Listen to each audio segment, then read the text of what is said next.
به نام خدا. اینم فروردین 1404 استان اصفهان، روستای قمیشلو، یه باغ 2 هکتاری بادوم که این باغ از همون اول زیر نظر خودم بودست که نرفتیم از داخل گلخونه درختای اصلاح شده بگیریم. ما خودمون بذر بادوم رو تهیه کردیم از تو روستا با کمترین هزینه. این بادوم ها رو چیکار کردیم؟ پرورش دادیم. بادوم ها هم 3 ساله هستن. بادوم های 3 ساله. ببینید ماشاءالله باردهی بادوم ها چقدر خوب و عالیه. ببینید سر شاخه ها هر کدوم چاقاله هاش معلومه. 3 قلو 4 قلو چاقاله داده. ببینید تموم بادوم ها خوب و عالی. ببینید الان بادوم، ببینید این بادوم بذرش رو خودمون کاشتیم. این بادوم 3 ساله. ببینید ماشاءالله هزار ماشاءالله. بادوم هم باید به صورت جامی هرس کنی. هیچ گونه داخل بادوم ها خلوت کنی. هر شاخهای اضافی است پاجوش ها و تنه جوش ها رو هم تموم حذف کنی. ببینید باغ چقدر تمیز و مرتب، اصلا هیچ گونه تنه جوشی هیچی ندارید. ببینید چقدر ماشاءالله باغ سرحال و سرسبز و خرمه. چون از همون اول تحت نظارت خودم بوده. سمپاشیاشو به موقع تو فصل اسفند ماه انجام دادم.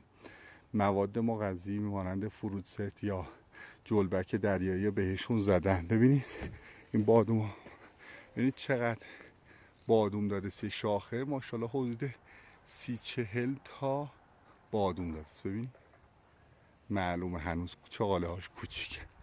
ببینید این باغ هم 2 هکتار، نزدیک 20 جریبه.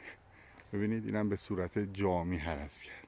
جامی که میگن چیه؟ به صورت داخل درخت ها هر شاخهای اضافه هست از بین ببرید، حذفشون کنید و 4 تا بازو تو جهات مختلف بذارید که و اندام بارده ها رو شاخه ها تشکیل بدید. ببینید ماشاءالله چقدر تمیز و مرتب و سرسبز و خرمه. این باغ اصلا آدم کیف میکنه نگاه.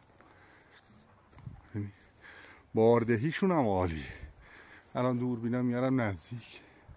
ببینید این شاخه ها ماشاءالله تموم بار. ببین تموم این بادوم ها اصلا ماشاءالله 4-5 قلو گرفته.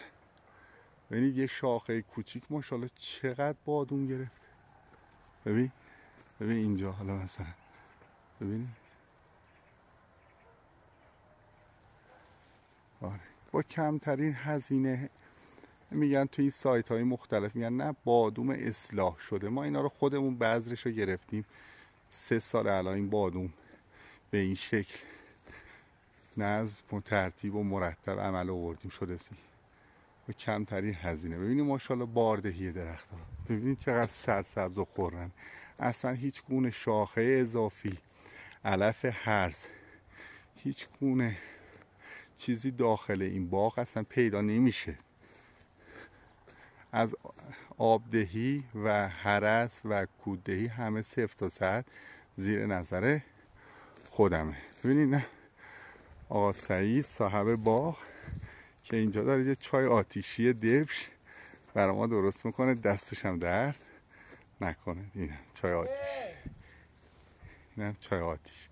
اینم ببینید بادوم که میگم به صورت جامی هرس بشه این شکلی. ببینید این شکلی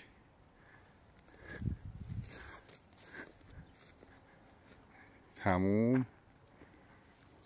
اینم 2 هکتار.